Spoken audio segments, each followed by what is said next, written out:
is all that you have. So say the Lord's Prayer twice. Hold your babies tight. Surely someone will reach out a hand and show you a safe place to land. Oh, imagine yourself in a building, up in flames, being told to stand still. The window's wide open, this leap is on faith. You don't know who'll catch you, maybe somebody will. The ocean is wild and over your head, and the boat beneath you is sinking. Don't need room for your bags, hope is all that you have. So say the Lord's Prayer twice, hold your babies tight. Surely someone will reach out a hand and show you a safe place to land.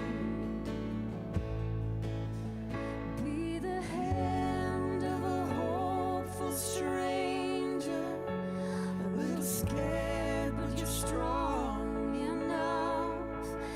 Be the light in the dark of this danger till the sun comes up. Be the hand of a hopeful stranger, a little scared but you're strong enough.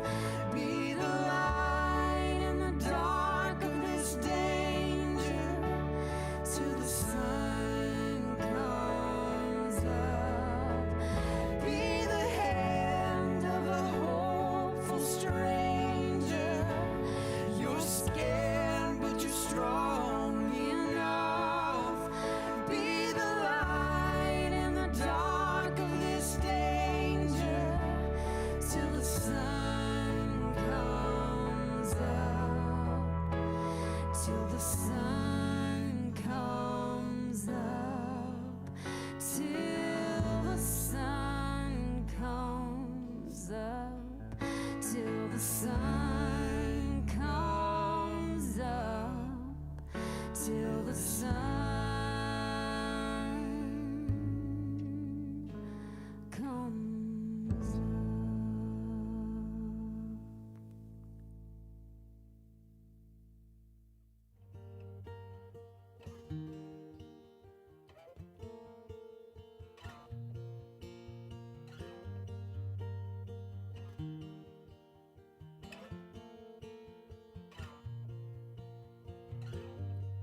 I see God in symmetry.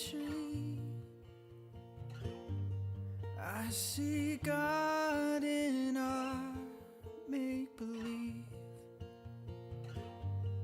I see God in our grand attempts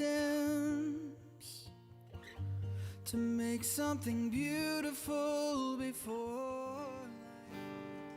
Good morning. Welcome to Watershed.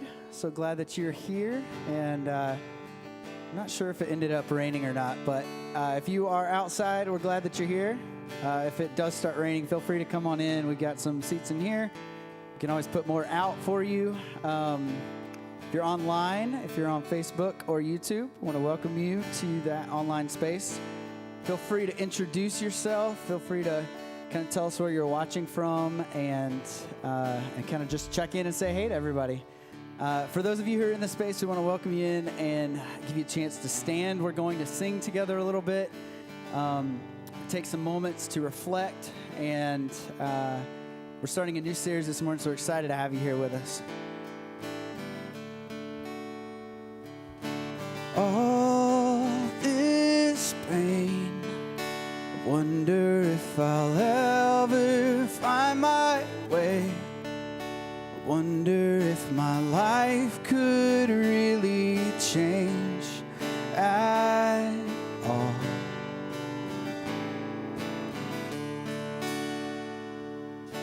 All this earth, it Could all that is lost ever be found? Could a garden come up from this ground at all?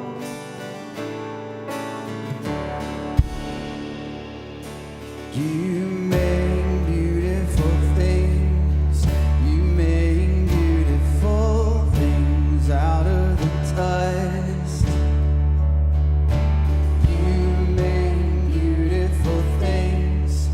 You make beautiful things out of us.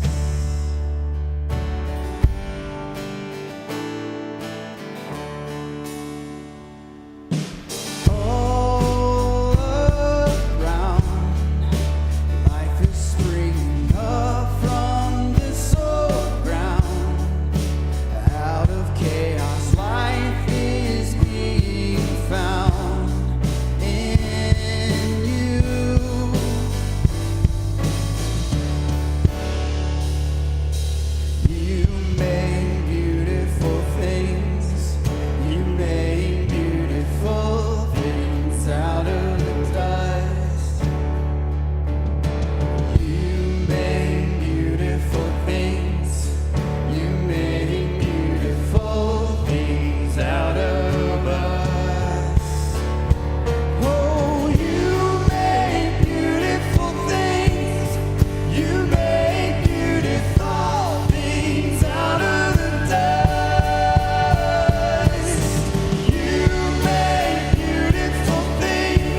Good morning, everybody. How's it going? Good. Oh, yes. I love it when you talk back to me. So my name is Tommy. This is Austin, Gwen, Paul, Courtney. It almost left me. So it's good to be with you all. And I just wanted to kind of set up this next song that we're about to sing for a second. And it's called Come Tear Down the Walls. And I was talking to my partner earlier this week. And we were talking about walls versus boundaries. And what's the difference between the two. And I think out of a lot of our traditions, we've learned to build up walls as a way of protecting ourselves. And the consequence of that often ends up being blockading ourselves off from connection. Connection to each other, connection for ourselves, connection to God. And my partner asked, well, what do you think the difference is between a boundary? Boundaries are malleable. Walls are permanent. We think about these walls, these are permanent structures, but boundaries, they can be moved. They can be readjusted. They're not necessarily permanent. They're for a season. They're for a protection. They let things and people in and love in.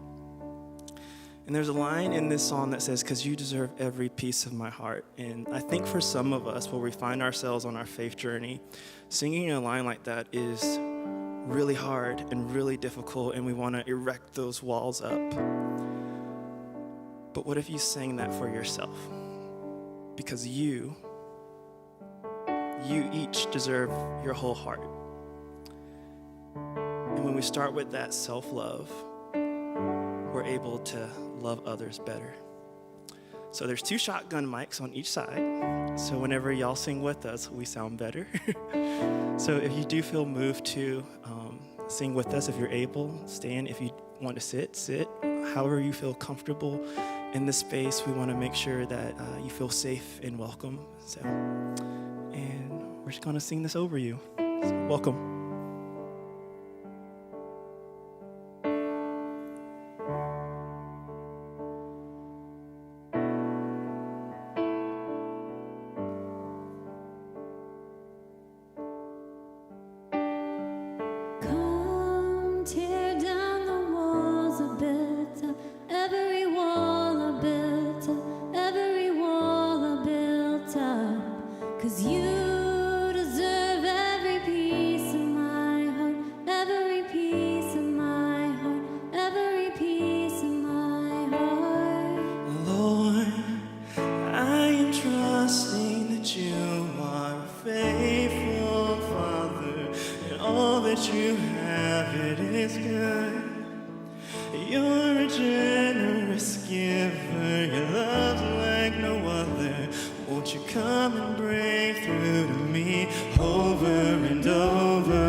Closer, you're drawing me in as the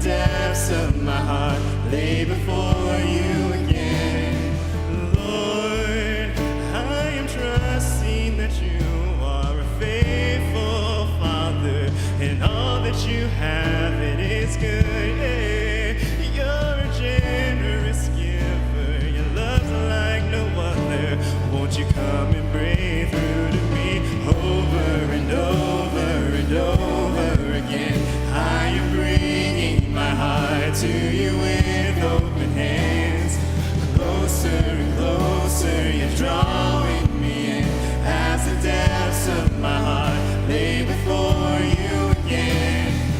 Over and over and over again, I am bringing my heart to you with open hands.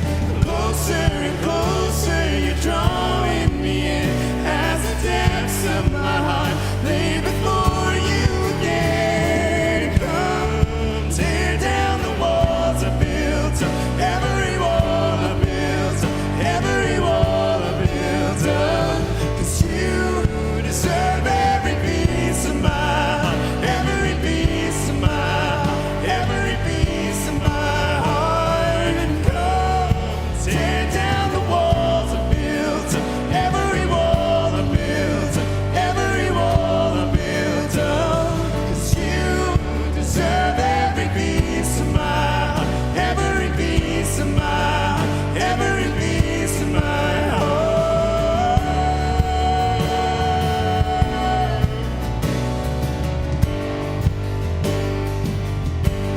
Every piece of my heart. Oh. We'll sing that together. Come and tear down the walls. Come and tear down the walls I built. Every wall I built. Every wall I built. 'Cause you deserve every piece of my, every piece of my, every piece of my heart. Come and tear down the walls I built. Every wall I built. Every wall I built. 'Cause you deserve every piece of my, every piece of my, every piece of my heart. God, this morning, as we take a second to slow down, take a few deep breaths.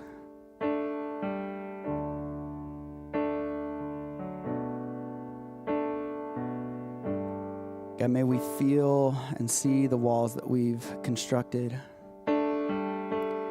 that maybe have kept us safe in the past, but that maybe we don't need anymore. Maybe we need boundaries instead of these walls. For many of us, one of those walls has been the church. When we walk in, the walls are up and we can't be ourselves because of the ways we were judged, the ways we were viewed, the ways we couldn't be authentically us. And I pray this morning that those walls would become boundaries, that we would feel safe, that we would make sure that we continue to stay safe, but that we would open ourselves to you. We would open ourselves to something different, something hopeful, something loving. In all of its messiness, may we do that together. We love you, God. We love each other. We pray all this in your name. Amen. You can be seated.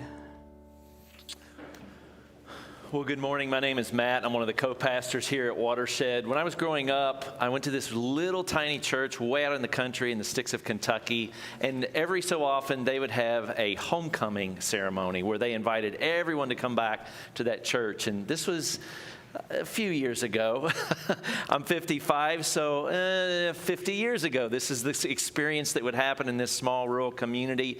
And it was always cool to kind of see everyone interact that hadn't been around for a while and that found their way back to re-engage some of the relationships that were pivotal for them growing up in their life or throughout their experience with each other. And I get kind of that same feeling every time I show up here on Sunday morning. As a matter of fact, when you walk through the front door or to the entry point over here, it doesn't say welcome back, it says welcome home.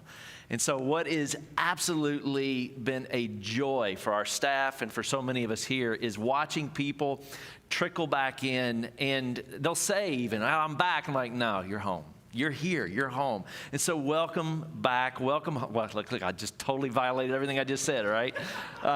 Welcome home. And for those of you who maybe this is a new experience for you, like Watershed is kind of a new jam, or you're hoping it will be.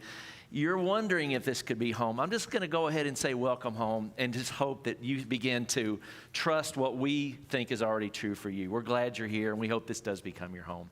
There are so many things that we are ramping up for as the fall comes towards us. We've got about 6 weeks left of the summer, so to speak. You know, once we get into September, it's like so many things start to take off here in our community. But there's some things that you can start to think about like immediately, and I want to just draw your attention to a few of those. One of those is reclamation. In a moment, you're going to hear David Roberts talk a little bit about some things that actually go on in his experience that he creates called reclamation. Reclamation is a 4-week, it starts, I believe, August 18th through September 8th. It's a 4-week experience, and it's about an hour and a half long on a Zoom in a Zoom environment where as a community, we begin to reclaim some of the things that maybe we're not sure what to do with in a spiritual past or religious past that we've gone through. And so if you're brand new, you don't have to like jump through any other hoops to jump in to that experience. And if you've been around for a while and you're really intrigued with, all right, how do we begin to reclaim various aspects of our religious or spiritual past? This is a great opportunity for you to be a part of that. You can sign up for that in the Watershed app. Then also for those of you rather who are joining us this morning on Facebook or YouTube, in the either the comment section or the description, there should be ways for you to do that as well. Early part of fall, I think it starts September 15th through October 6th is our next preface experience. Now again, if you haven't been around for a while, or even if you have, we've started to parcel preface out in 2 phases, a preface 1.0 or preface 2.0. And it doesn't really matter which one you jump into first. Both of those are very easy entry points for someone who's trying to figure out what their footing looks like here. And the whole goal of preface is really kind of simple. We want you to meet a few folks. Like, it's always good to have some new friends as you're trying to move forward in a community together. It gives us a chance, some of our staff, myself, Scott, and a few others, to get to know you. But it also invites you to wrestle with some of the questions that this community has wrestled with for the past 15 years and has actually allowed us to move from one place to the next and finally become who we are today and who we are dreaming of becoming as we move forward. So that's a lot of fun for us. If you're brand new, or even if you've been around for a while and you're like, I need a refresher, kind of a brush-up experience with Watershed, Preface 1.0 or Preface 1.2 is an absolute great way to get started. Again, that happens in September, and it's not too early to go ahead and sign up for that. And then lastly, I don't know if you've noticed when you were coming in, but there's a growing kind of groundswell energy down this hall as Greenhouse starts to come back online more and more. And if you're asking the question, what can I do to show up and begin to participate or contribute with the resource of my time and energy, Greenhouse is it's such a great way to get started in all of that. And I was talking to Blair this morning. I said, Blair, you're not going to be able to stand on stage. What should I say to folks who might just have an inkling of openness towards this? And she said, a couple things. There's a spectrum of opportunity. There's so many different roles that need to be played that vary in time, skill set, and interest. So even if, as an experiment, you'd like to jump in and kind of see what that looks like come one, come all. Also, there's a little bit of a shift in that she's recruiting for this coming September, October, and November. And that is a 3-month commitment. She's only asking for a 3-month commitment right now to get us going in the fall. And then finally, some of the deepest friendships that have been born here at Watershed started in Greenhouse. It started with 2 people holding a baby and going, doesn't this smell lovely? Isn't this incredible? Or sitting alongside of a couple of kids at a table, telling a story. Or you really liked that, didn't you? You're living that reality. Flashbacks from this morning. Yeah. From this morning, right. So again, 3 real tangible ways to get involved here, and would welcome anyone to begin to plow through that. And we always want to make sure that we spend time expressing gratitude for the way that money, resources, dollars flow into this community. As a community that is attempting to experience transformation both internally and then allowing that to flow beyond the borders of who we are as a church. The dollars that get given here every week, every month, matter significantly. And so it takes about $13,000 each week for us to continue to move the ball down the field or move the needle or whatever metaphor that works for you here in this community. And we want to say thank you to those of you who do that. Thank you for those of you who do that when you can. And thank you for those of you who do that every week, because that's like a spiritual practice. It's a part of how you connect to this community. It's how you release generosity into the world, and we benefit from that, and we want to make sure that we say thank you on those fronts. It allows us to continue to experience transformation here. It allows our kids to be shaped in a way that we feel like is more hopeful, more life-giving than maybe the worlds that we grew up in, and we want to say thank you for that. If you're interested in being a part of the generous movement here at Watershed in that regard, again, on our app, there's ways to give securely, and also on our website. Thank you so much for being here this morning. I'm sorry those of you who maybe came in because you were expecting to be outside. A little rain threw us off, but hopefully in the weeks ahead, the sun will return and we'll have more than just this. Thanks for being here. All right, before we start, usually in this part right here, we'll do a song that, maybe we're singing over you or kind of take it to be a little bit more reflective. But this one's a little bit different. We were practicing it earlier, and we all just kind of started moving a little bit. So I want to invite you to stand back up. I know you probably just got your coffee, and you're like, really? I need this. I need this coffee right now. You're triggering Promise. the Catholics. Yeah, the Catholics in the room. Yeah. So I want to invite you to move, whatever that means. So like for me, like it's like a foot tap, right? Like very basic. Like it's nothing crazy, right? Or maybe you like to sway. Maybe you like to clap. Whatever it is. I want to invite you to move a little bit. Music gives us this space where we get to do something beyond like the intellectual and the words. And so we're going to try this morning to give you a little bit of room to move. So let's do it.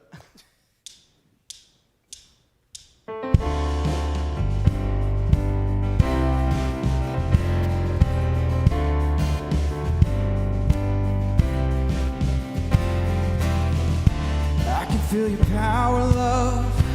Even in the hours of the beckoning day on the darkest night, you are making all things new. You are making everything new. You are making all things new. You are making everything, everything.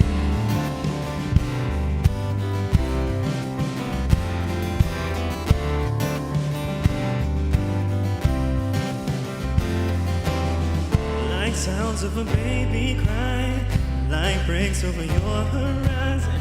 I'm caught in the fall of the rise of your tide. Like mountains born in fire, born again by your desire. I'm caught in the world that a heart you conspire. You are making all things new. You are making everything new. You are making all things new. You are making everything new. You are making all things new. You are making everything new. You are making all things new. You are making everything, everything.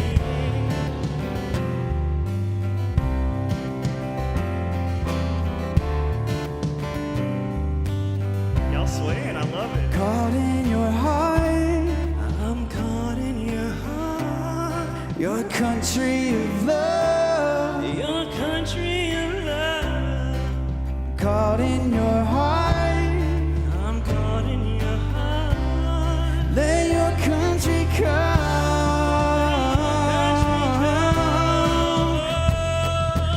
You are making all things new. You are making everything new. You are making all things new. You are making everything, everything. You are making all things new.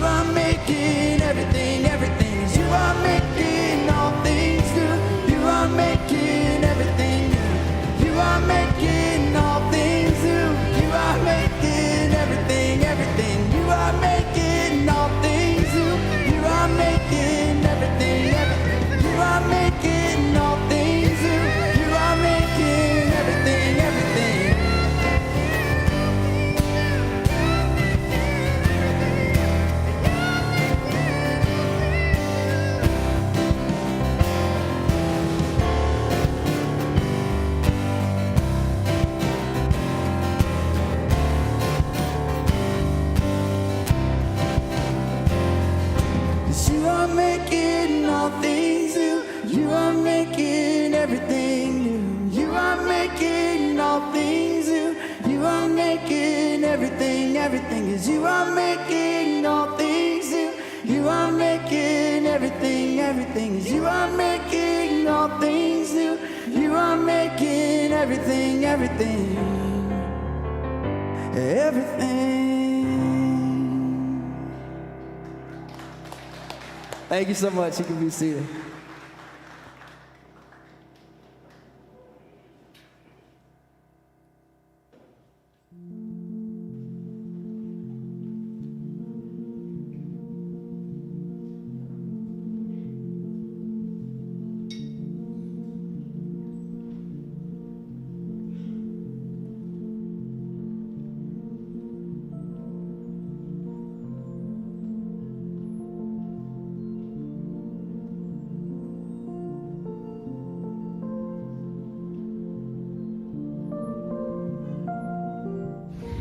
The stories of Ruth and Esther. The way that Paul conceives of original sin and salvation in 1 Corinthians chapter 15. Laws on sexual immorality. Because, we got a bunch of freaks in Watershed that need to get their act together. The parable of the vineyard owner, Matthew chapter 20, verses 1 through 16. Jonah and the whale. Big fish. Whale? In John 14, Jesus says, I am the way, the truth, and the life. What does that even mean?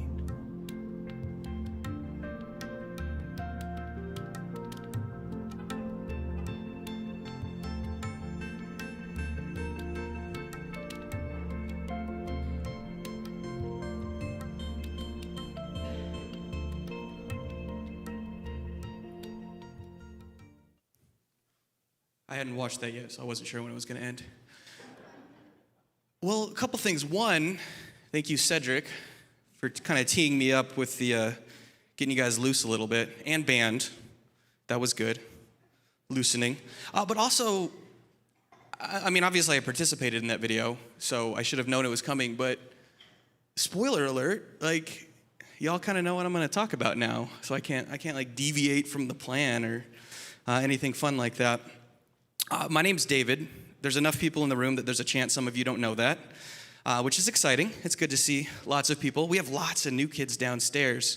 Why I would know that is because downstairs is where we put the youth, and I'm the youth pastor. So again, if you don't know why I know where the kids are, that's the reason. And normally with like the kids, we make them answer these fun, like icebreaker type questions. So what we're gonna do this morning, not really, I'm not gonna make you do that. No, I'm gonna tell you a story. I am in what we call here at Watershed a block. And a block it's like a small group. It's our name for small groups at Watershed, which I guess is our name for this community church thing that we do here. And so I'm in a block with a number of other people. And here's a story that I hear frequently in my block. My parents, I'm not talking about my parents, I'm talking about the parents of the people in the block who are telling the story, if that wasn't clear. My parents were really excited that I was going to this new church. I told them about it, gave them the website, and immediately I'm sitting here thinking like that was a mistake. Because that's like week one, and then the next week they come back and they're like, yeah, my parents watched a message. They have some concerns.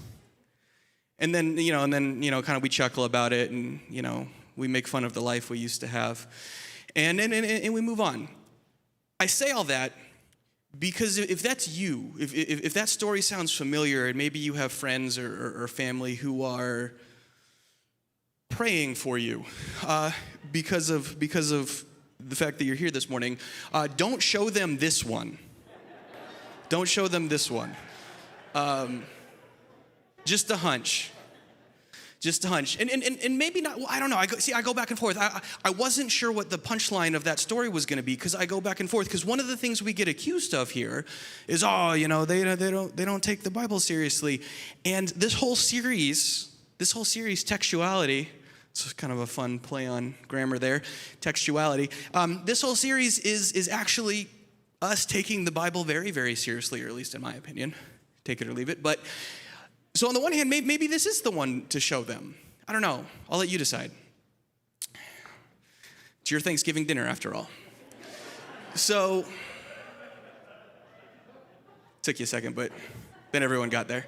Because what we're going to be doing is we are going to be exploring the Bible, the pages of Scripture. And here's the hunch we have. At least one of two things is probably true for you, if not both.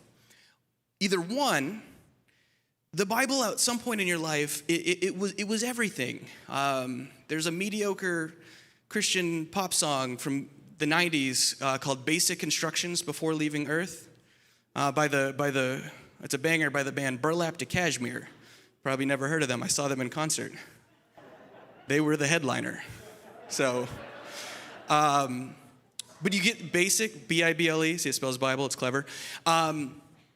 Either that was it for you growing up. It was this thing that it was the roadmap to life, mostly to life after death. But it was the thing that you adhered to, that you followed. And now maybe, again, just a hunch. Now maybe you're here. You stumbled into this place because it doesn't work that way anymore. And you're like, okay, what do I do with this thing? There's this mix of maybe nostalgia and some positive experiences, and I just don't know what to do with it anymore. And the temptation is to just kind of throw it out entirely, which is what your friends and family are just waiting for you to do. Or maybe, because it could be both, or it was the source of trauma. It was lorded over you in a way that made you feel less than, that made you feel as if who you are at the innermost parts of your being were somehow an affront to God. And so it's impossible for you, if you are to experience the Bible at all, and you're forgiven if you choose not to, but it's impossible for you to approach the Bible in any way but perhaps as a means of understanding it in a liberating way. And that's assuming that you're interested in engaging it at all. So if one or both of those stories resonates with you even vaguely, then this is the series for you. This is who we had in mind when we crafted this. I actually have a Bible up here on stage. I don't think that's ever happened to me before. Again, like I said, don't show this to your friends and family.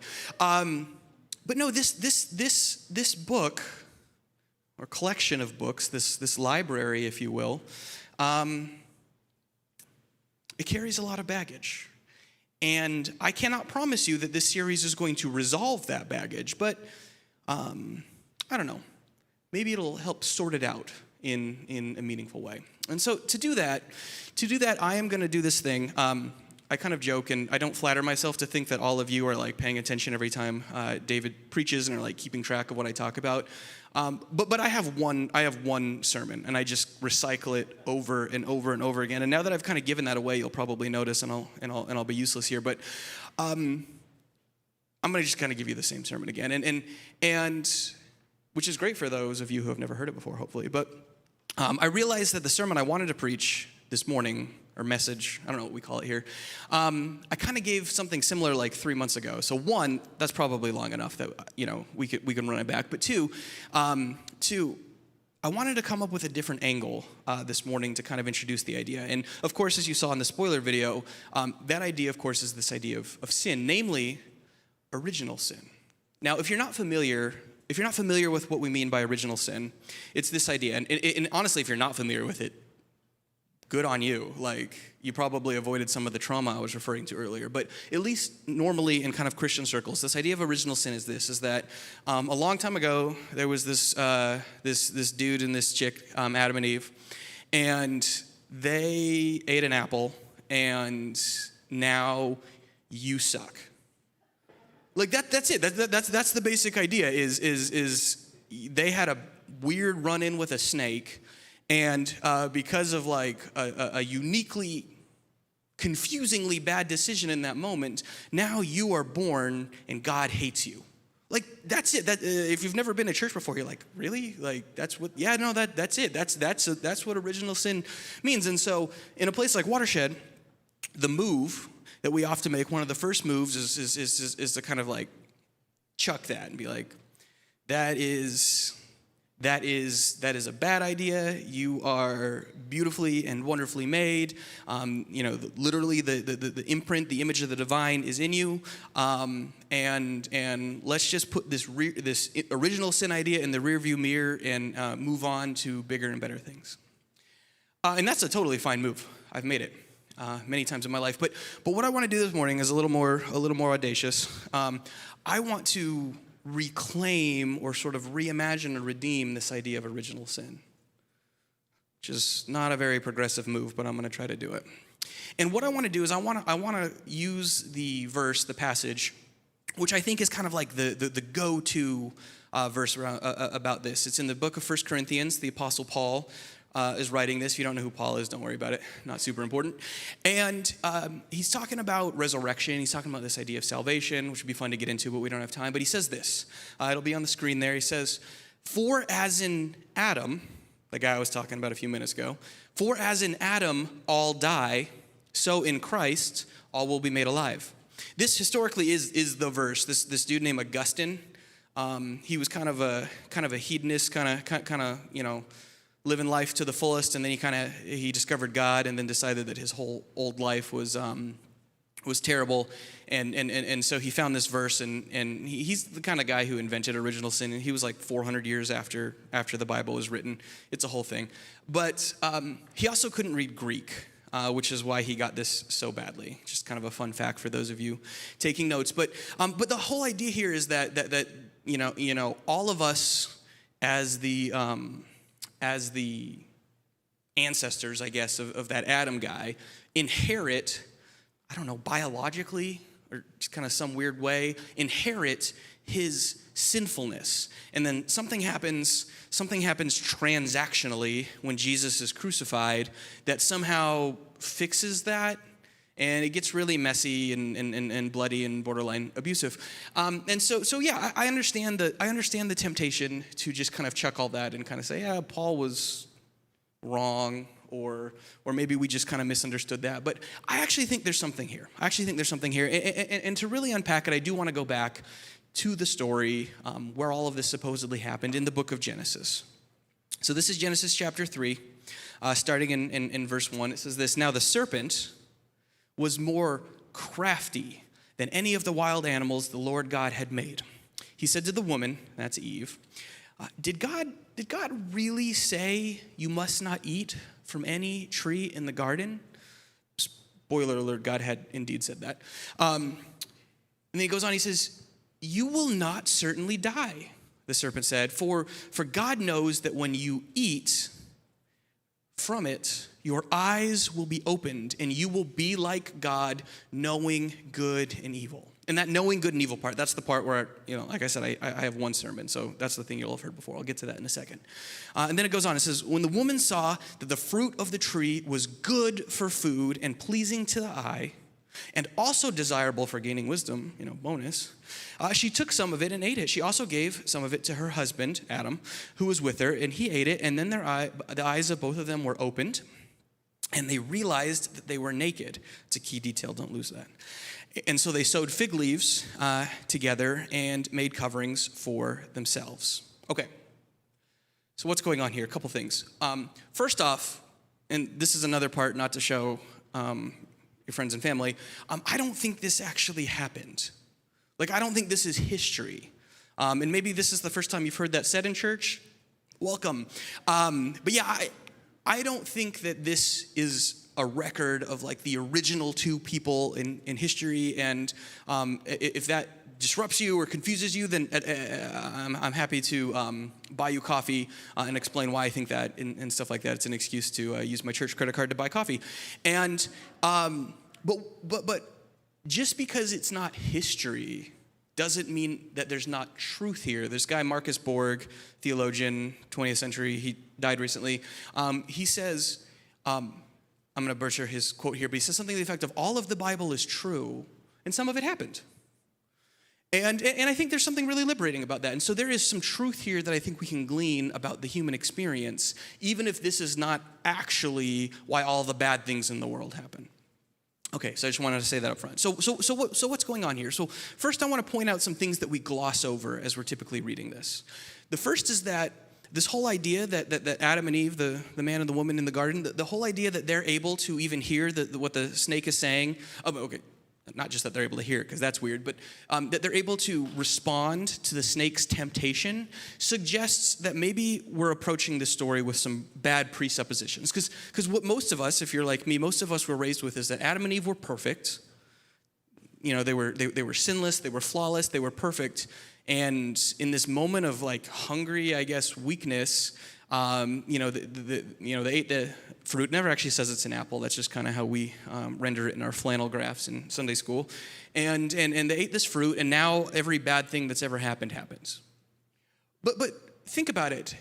The idea that they were able to imagine, conceive of something greater than themselves, something more transcendent, something more infinite, suggests that there was already this qualitative gap. There was already some lack, some longing within them that made them feel as if there could be more out there. The fact that they were able to succumb to temptation, I think, is the crucial detail here, and I actually think it's the good news of the story, and we'll get back to that in a second. But how then, the next thing I want you to notice, how then do they go about trying to solve this lack, trying to, as the serpent says, be like God? Well, they eat the fruit, yeah. And we get fixated on the fruit, we get fixated on the disobedience, and we miss the whole reason for the prohibition to begin with, which is you'll be like God because you'll know good and evil. And this is the key thing, like I said, this is the key thing. Because think about it. In your own life, this is true of me as well, but in your own life, if you know what's good or evil, logic dictates, Instagram usually dictates, you pursue the good, and you run from the evil, and we sometimes have other words for that. You pursue the healthy, you run from the unhealthy. You pursue the familiar, you run from the unfamiliar, the pure and the impure, the clean, the dirty. We create these binaries. And if you think about how all human suffering works, it's usually the product of us thinking we know for certain what is good and what is evil, what should be in and what should be out, what is pure versus what is impure, and then we assign those categories either to ourselves and or others.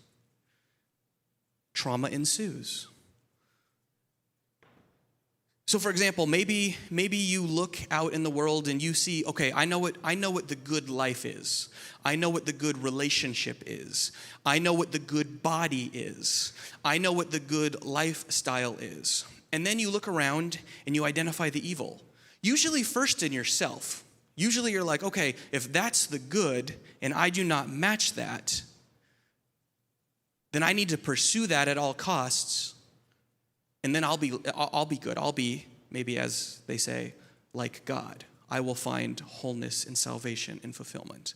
And, or, sometimes more often, we look around and we see who is different than our ideal of the good. And we think, okay, I need less of them in the world, less of them in my life. Or more often, perhaps we see them, the other, could be the racialized other, could be the differently sexed or gendered other, could be the different faithed other. Fill in the blank. We're really good at coming up with othering categories. But you see the other as the obstacle, the impetus, actually it's the obstacle and the impetus of whatever it is you desire, whatever you've identified as the good. So at the risk of losing you all here, because this gets kind of complex. So think about it. So Adam and Eve are fine, but they're finite. The very fact that they were able to be tempted by the serpent suggests that they're not these like perfect Greek god Adonis figures that we often paint them as for children. They're human. They're human. And the serpent promises them a kind of transcendence, but the cost of that transcendence is this confidence that they can know good and evil for certain. And that is a costly exchange.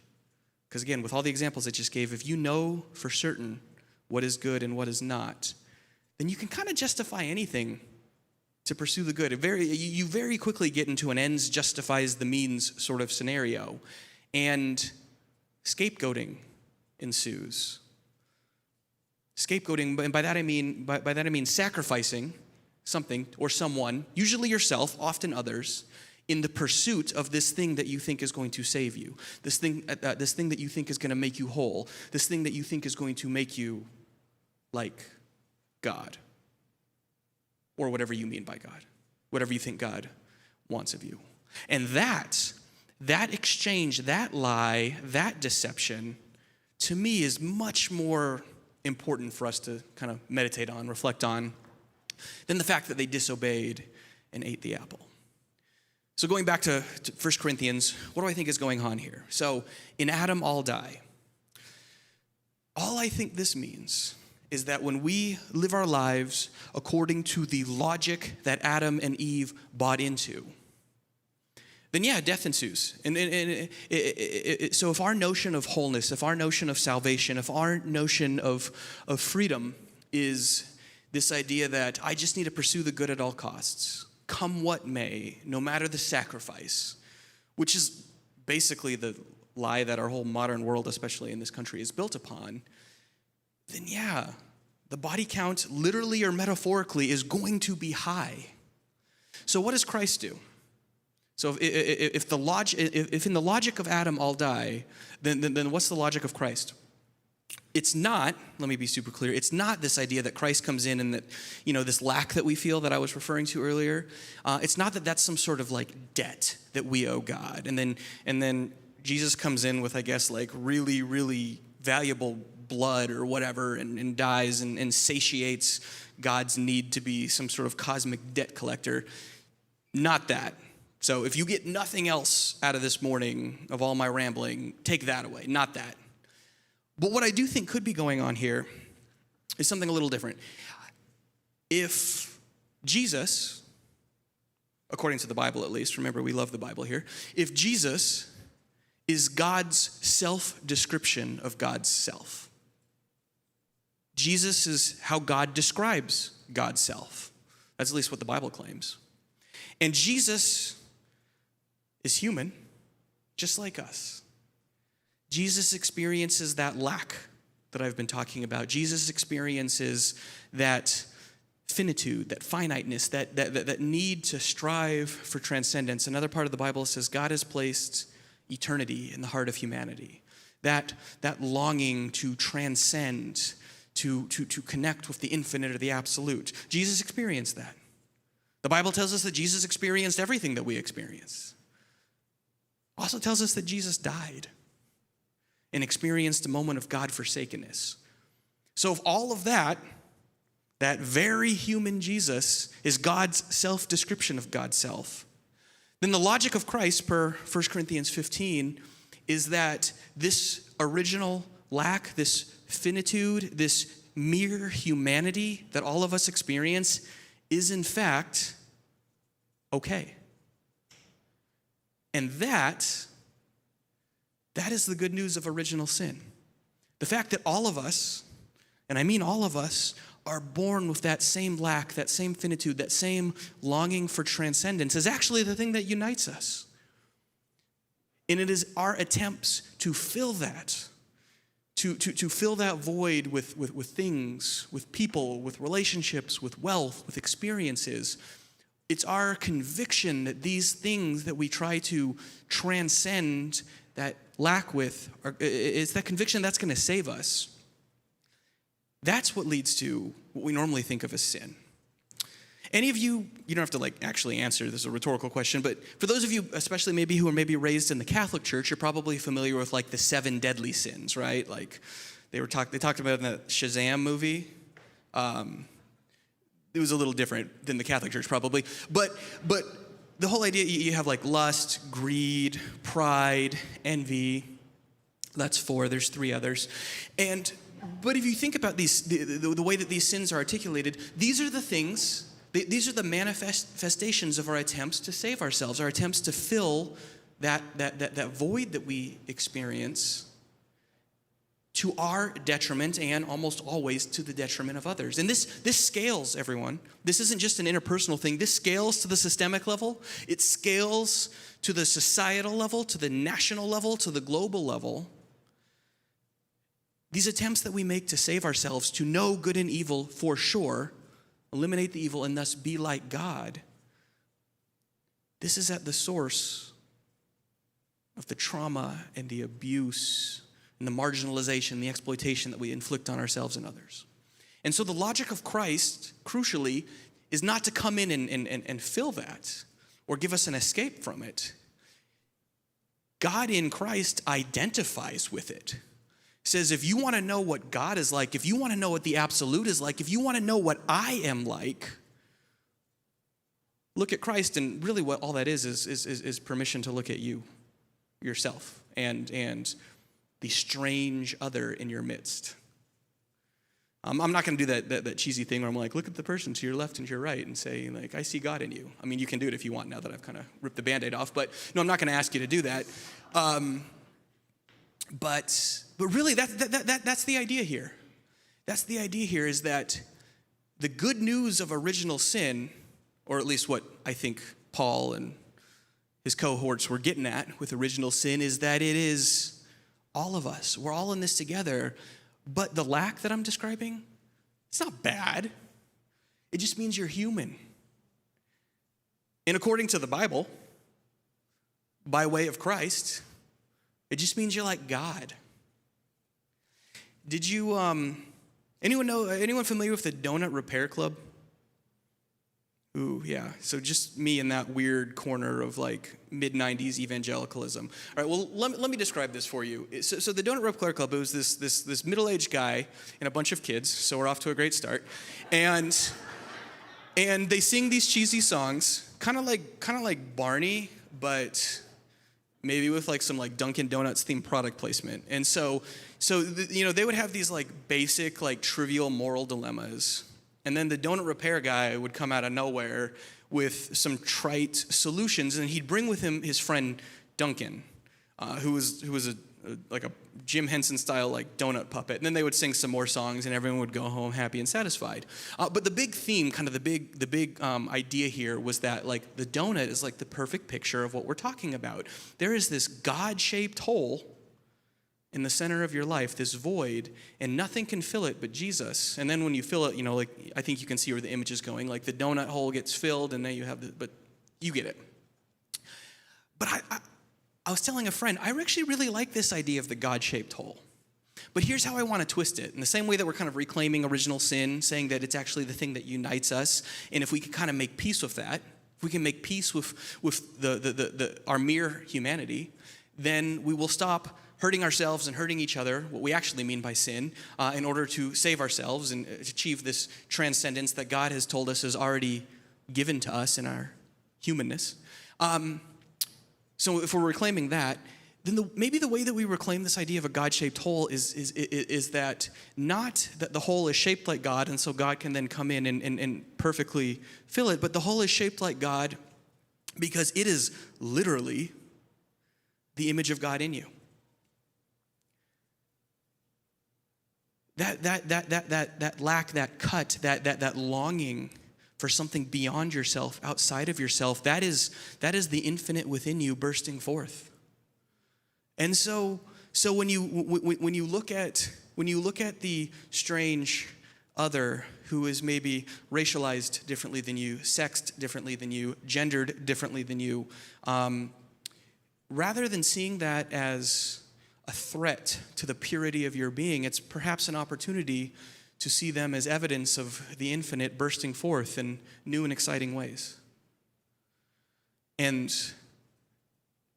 again, that God-shaped hole is not something to be ashamed of, not something to cover over, not something to cling desperately to, really whatever it is. I mean, honestly, if I'm being honest, you could tell me your Enneagram number and I'll tell you what your attempt to save yourself typically looks like. It's the gift of the Enneagram. For those unfamiliar, just stay like 2 more weeks, you'll get it. But does that make sense? That the gift of original sin, again, is the thing that unites us, because in bringing us face to face with our mere humanity, the logic of Christ dictates, per 1 Corinthians, the logic of Christ dictates that it brings us face to face with God, with the divine, or perhaps another way of saying it, this is the part not to show your friends and family, with our own divinity. Kind of scandalous. Now to bring it all the way kind of back around to the Bible, and if it wasn't clear, band, that's your cue. I was raised with a notion of this document, this book, that said that this thing is perfect. In fact, there's kind of an annoying guy that I hate follow on Twitter. He literally, I'm not going to name his name because I don't want to give him that kind of press, but he comes from the part of the Christian tradition that I grew up in. And he had some kind of, hand-wringing tweet this morning. If you're not on Twitter, that's just what they call posts on the platform. Anyway, he had this tweet this morning basically saying, the Bible is perfect, and, there's no need to adjust it or anything like that. And that's the idea. This, maybe you're familiar with the term inerrancy. That's what I grew up with. And it never really made sense. Because have you read this thing? It's a mess. It is a complete, all the words coming to my mind involve curse words. And I promised I wouldn't say those. It's a mess. We'll leave it at that.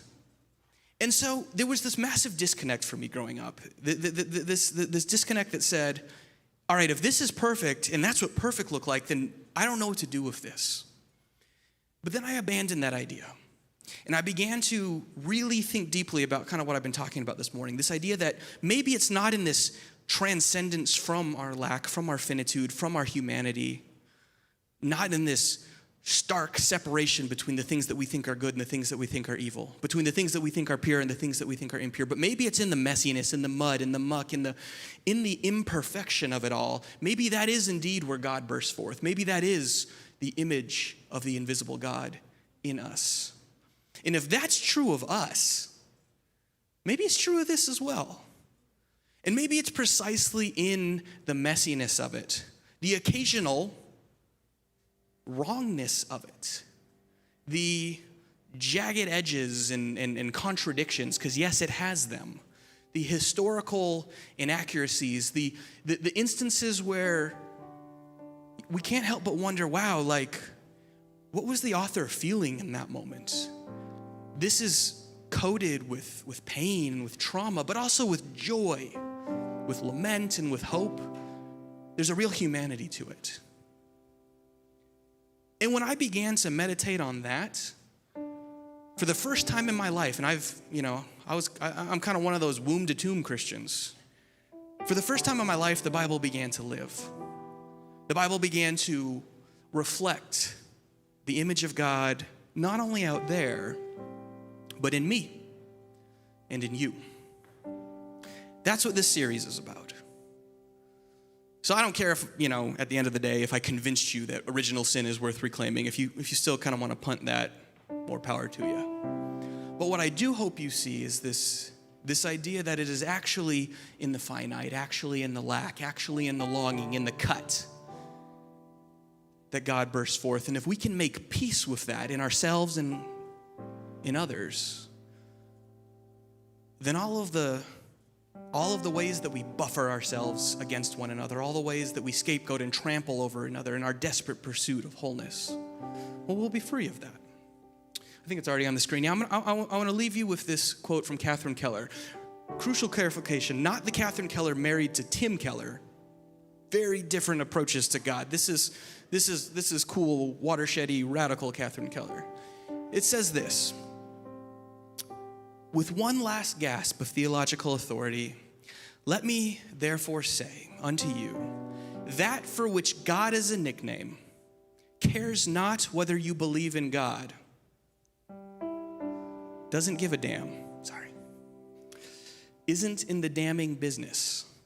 What matters, what might matter endlessly is that we earth dwellers now together embody not what we say about God, but how we do God.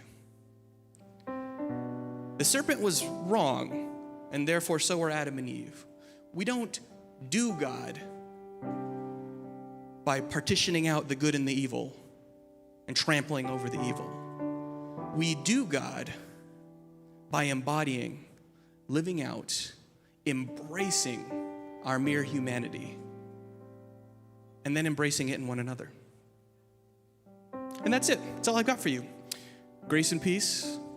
Welcome for those of you who are new. And I'll turn things back over to the band.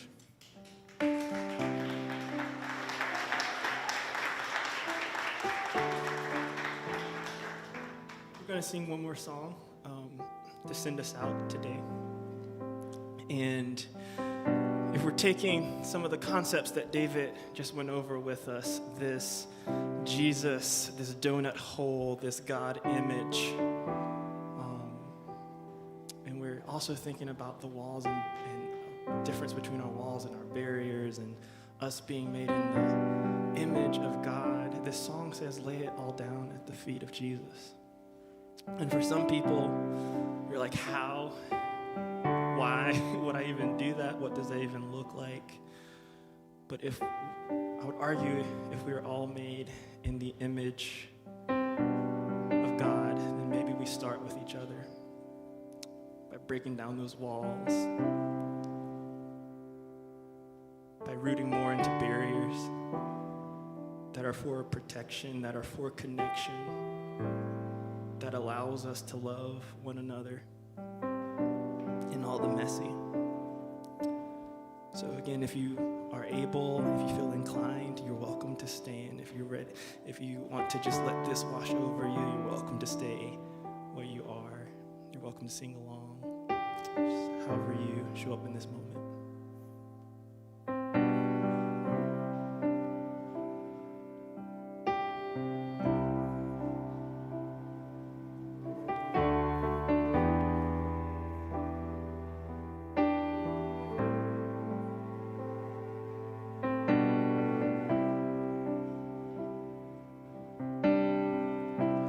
Bring your worry, your grief and pain, every cause you had for shame.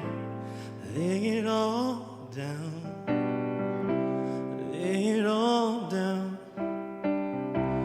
When your cares have buried you, and there's nothing left to do, lay it all down, lay it all down at the feet of Jesus,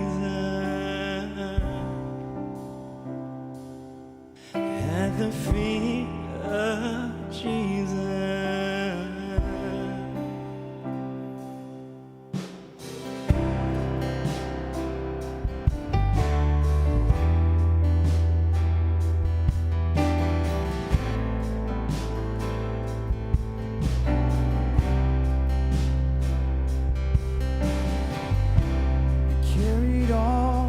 Your heart was tired and feared the worst and felt the fire.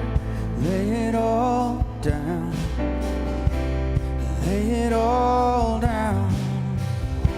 And filled with all those anxious thoughts, and all your doubts became your guide.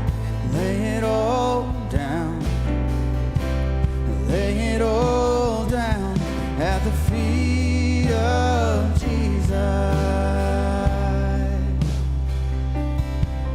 at the feet of Jesus.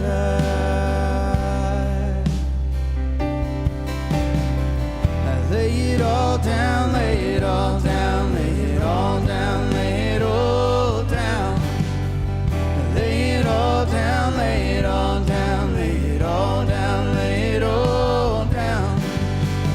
Lay it all down, lay it all down, lay it all down, lay it all down at the feet of Jesus, at the feet of Jesus.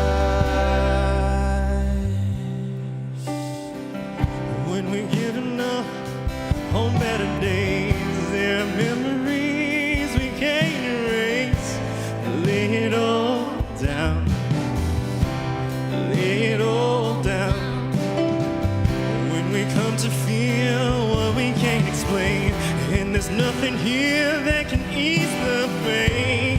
Lay it all down. Lay it all down at the feet of Jesus. At the feet of Jesus.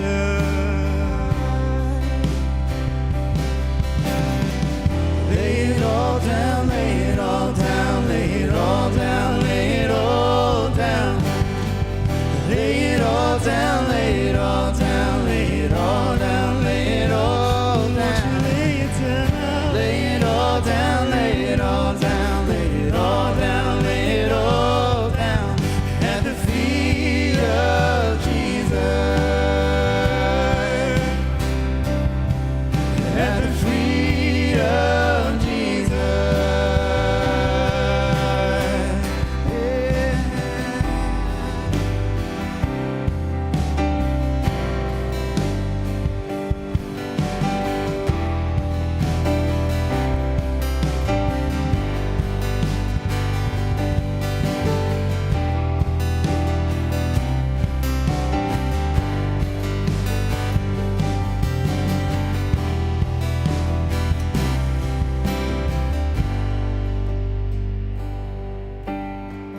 Lay it all down, lay it all down, lay it all down, lay it all down. Lay it all down, lay it all down, lay it all down, lay it all down. Lay it all down, lay it all down, lay it all down, lay it all down. At the feet of Jesus. At the feet of Jesus. At the feet of Jesus. At the feet of Jesus. I want to thank you so much for being here this morning. And as you go, maybe there are things this morning that you are able to start thinking about laying down. You're able to start thinking about taking with you differently. That happens best, we think, in community when you can do it with other people. And so if you're new, we want to thank you for jumping into a space like this with others. As we're all coming back to being together, maybe this next season is where you can press in a little bit more to being with other people and wrestling through these things together. And thank you for being here. We hope we will see you again next week. Thank you for singing with us. Thank you for engaging. Have a great Sunday. We'll see you next week.